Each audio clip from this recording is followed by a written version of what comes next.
Up next, we have someone from So0 Games, who is behind the creation of the Pink Drop games and also The Great Escape. I give you Martin Damour. Hello everyone, nice to meet you all.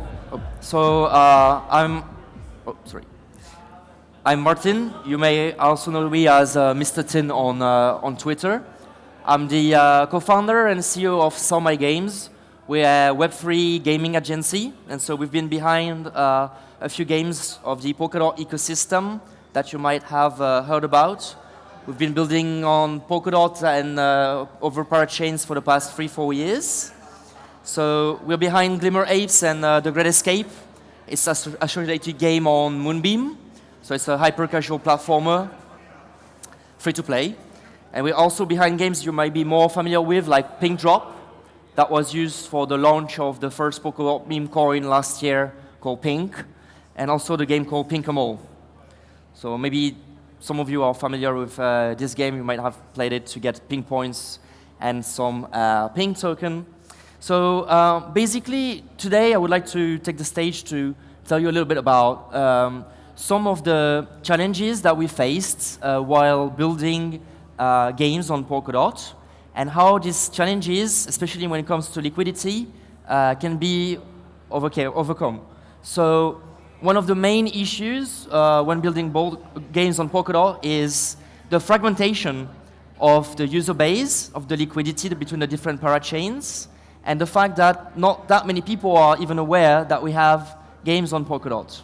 So the question is, how can we make things better, and how can we bring users and liquidity to games? For simplicity's sake, I might refer in the presentation interchangeably between players and users, because my experience is more about games, but all of what I will present can be applied to any of the dApps that you might be building. It might be DeFi, it might be social fi, other things. The same logic can apply. So first, I would like to address a few challenges that are often raised when talking about building on Polkadot. And we will discuss as well why these things are now better and what can be done. So one of the main issues in the past has often been the user experience. Unfortunately, way too many people still have PTSD with Polka.js and only remember Polka.js as the only gateway wallet to Polkadot. Of course, it's not the truth anymore, and we all know that we've got way more wallets now, but this has been often a problem. Like the poor UI experience has often been an issue for especially newcomers to come and explore Polkadot-based dApps. The second thing is the perceived complexity, the fact that Polkadot is maybe too niche. That comes mostly from builders. Some people are afraid to come build on Polkadot because it's substrate-based, and they feel that they're not too familiar with it, so it might be a barrier as well to entry. And the last one, as I mentioned, which is the main focus for today, is the fragmentation of liquidity and users. So for too long, when you are building a dApp on Polkadot, you are building often with one parachain because you cannot deploy yet smart contract on the relay chain on Polkadot. So let's say you build something on Moonbeam, you're going to have, so you're a Moonbeam dApp, you're a Moonbeam game versus an Astar game. So we already have a small user base and is scattered between different parachains, which is a problem. The second issue when it comes to fragmentation is also about the liquidity. If you have to have different liquidity that are not necessarily well linked to each other, or people don't know they can bridge from one parachain to another and how to do this, it's also a big limitation to building on Polkadot. So that might explain why until now we don't have too many games that were built on the Polkadot ecosystem. We've got Aruna that built a game, we've got Evolute on Moonbeam, The Great Escape as well. And more recently, because things are starting to change, we got NFL Rivals from Mythos, which is very good news because they managed to achieve something quite impressive in terms of the migration of their infrastructure on the Polkadot ecosystem, but I will delve more into details on this specific game a little bit after.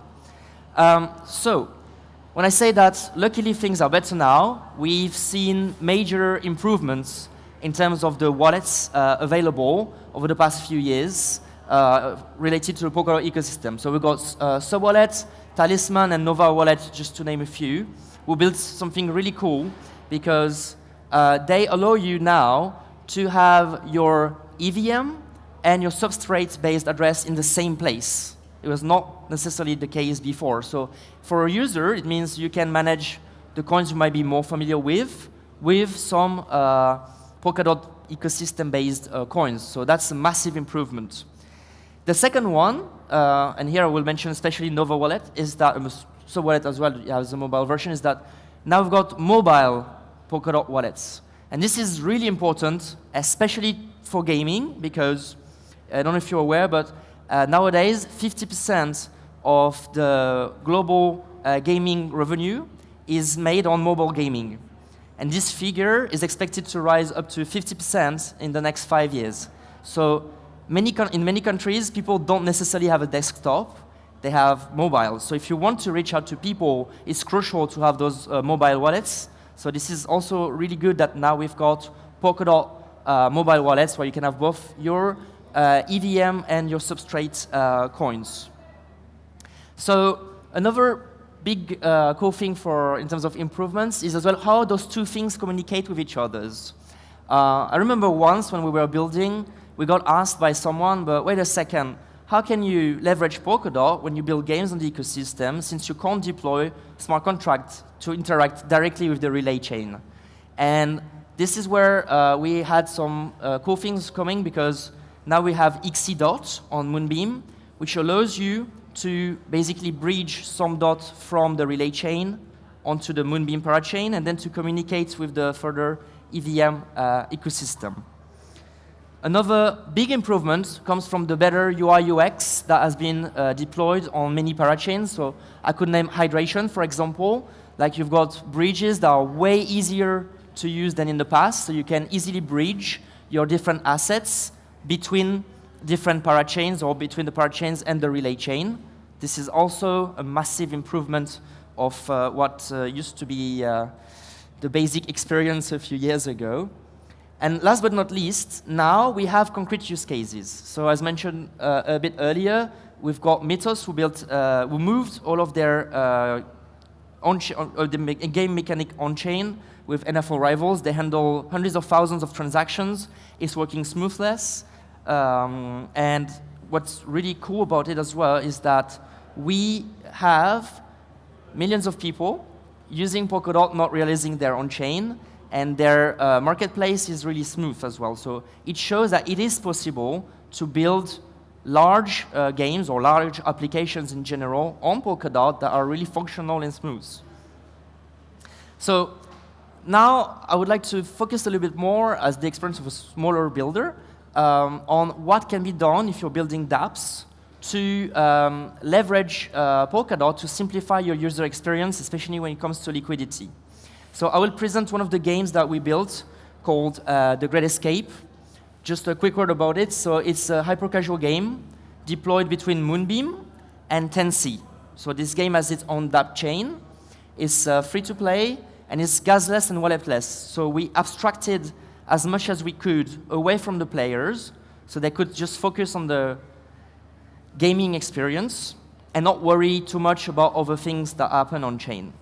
However, we are still facing one issue because usually the experience for the average player is that they've got one wallet that they download. Most of the time is MetaMask, and they're only used to go on the main classic chain that are by default on MetaMask, so like BNB, ETH, Matic, etc. So when you tell them that we have a game token that can be used in-game to boost your characters, rent NFTs, and perform a wide range of actions, they don't really know how to get it. Because to get it, it means they have to get some Glimmer first, then to swap it for the game token is very burdensome, and by doing this, you lose a lot of people in the process. So we thought, how can we help those people who might want to onboard on the game to just fund their players' accounts without having to worry about anything else, and do that from chains they're familiar with?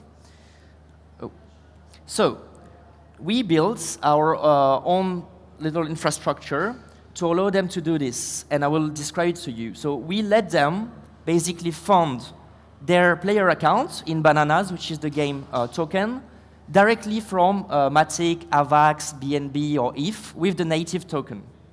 So the game, again, is on Moonbeam, so it's a dot parachain, and we allow them to do this from any EVM chain. I will go into the details right now. So we're using Acceler to do this.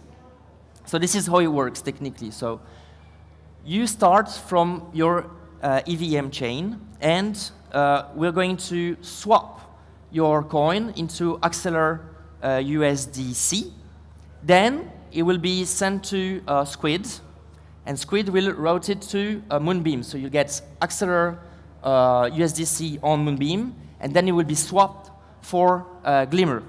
What we do then is that we use a batch call function to basically swap the Glimmer to the game token, approve it at the same time, and deposit it in your player account. So from a player perspective, you just have to do one click. You're maybe using, let's say, I don't know, Polygon. You have Matic, and you can fund and directly access to a dApp in the Polkadot ecosystem in one click. So that's a good way to bring the liquidity in while not forcing your users to change their habits so much.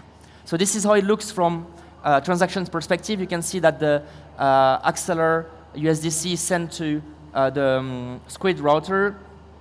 You get it on Moonbeam, then it's swapped for Glimmer, and there is the batch call where it's transformed into the game token, basically.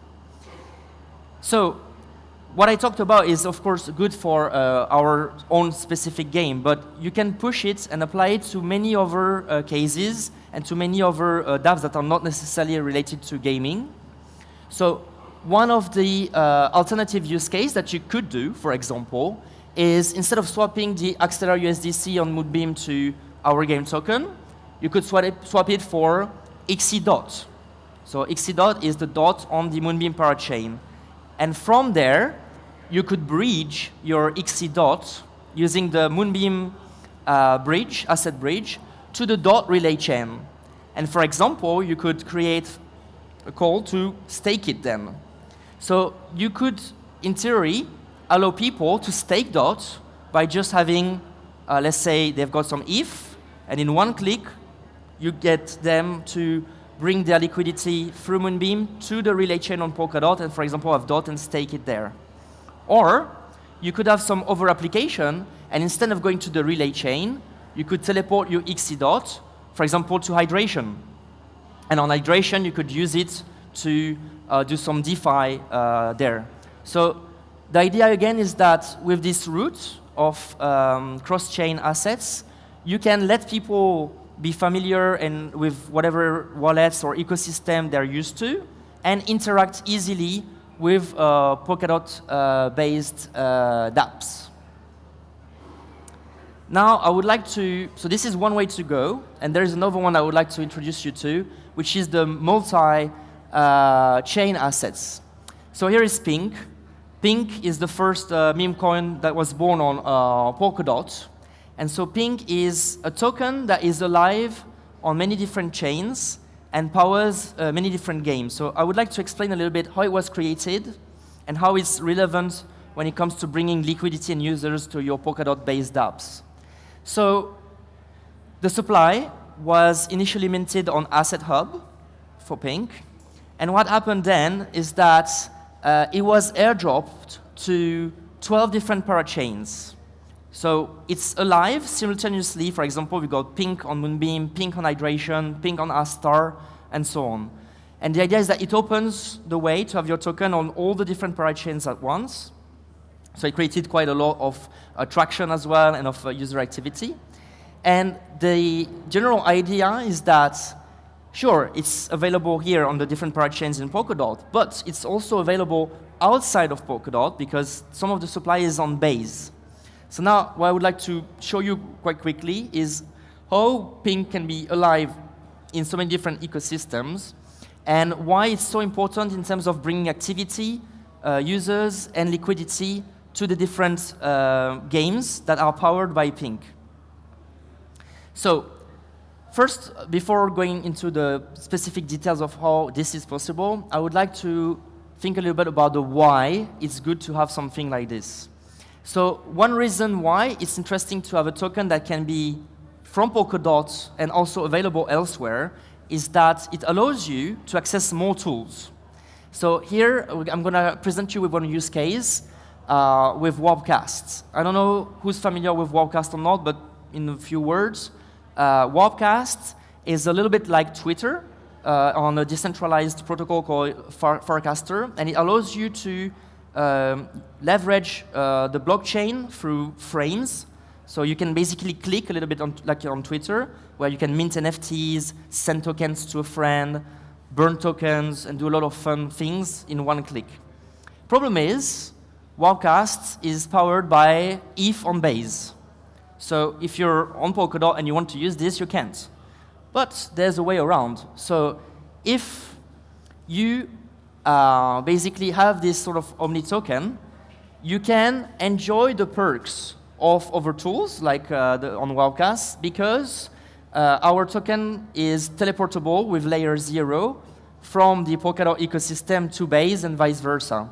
So we were able to build a frame here that allows you in one click to buy Pink token from Base with your ETH on Base and to send it to Moonbeam where it's burned. There was a little campaign of like you were burning Pink to receive some points and some other perks. So the way it works is that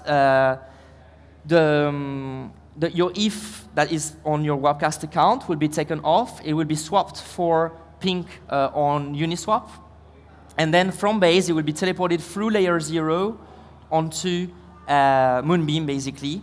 And for example, this is a burn frame, but you could imagine the same for other applications where then on Moonbeam, you could again bridge it and send it to hydration, for example. So you could imagine that you could buy Pink on Base with ETH on Base and end up doing DeFi on the Polkadot parachain. So, yes, sorry. So if we even think further, this also opens the door to even more ecosystems by doing this sort of like multi-chain approach with a token born on Polkadot and that goes outside to conquer more hearts. For example, with Solana, it is possible to basically do something quite similar using Wormhole. So you could have, for example, the ability to swap Solana to Solana Wormhole, send it from Wormhole, and then to get it back on the Polkadot side, either on Moonbeam or later, I think soon it will be possible on Hydration as well, and then to swap it again for Pink. So the idea again is that by having this different approach, we can bridge liquidity to your dApps. So I mentioned two different approaches so far, the cross-chain that we will use for the Great Escape, and the multi-chain, which was the Pink token approach. But soon, we're going to have Plaza. So Plaza is going to be quite of a game changer because finally, we're going to be able to have smart contracts directly deployed on the Relay chain. So it might really simplify your life as a user. So it's a great time to come build on Polkadot. And in terms of what's available for the builders now, we've got, on the one hand, like affordable cores that allow you to perform whatever you need to do for a very decent price. Or you could use dApp chains like Tensi. This is what we personally made as a choice for the Great Escape. So it allows us to basically have our own dApp chain for the dApp and to abstract away all the gaming logic from the Moonbeam chain so we don't clog it. We pay less gas as well, so it's very good as a system for builders. Deploying smart contract on Plaza as well will be quite simple in the future, hopefully next year. We've got proven use cases again with Mythos and NFL Rival, so it is possible, we can see that. And last but not least, for builders, but especially for game builders, now we've got the .play initiative that is going to make funding more easy and more available for builders, so that could also kickstart the growth and the launch of more gaming projects on Polkadot. But basically, all of the different methods for bringing liquidity that I described can be applied for gaming and for non-gaming projects alike. So yeah, that was about it. Thank you very much for your time and attention, and don't hesitate to ask any questions if you have any. Thank you all. All right, thank you, Martin. Thank you.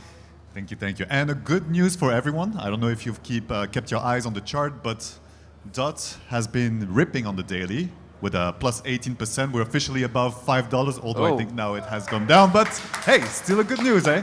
All right, that concludes it for the morning. You can take a break until 2 p.m. and lunch will be served at 1:30. See you again soon.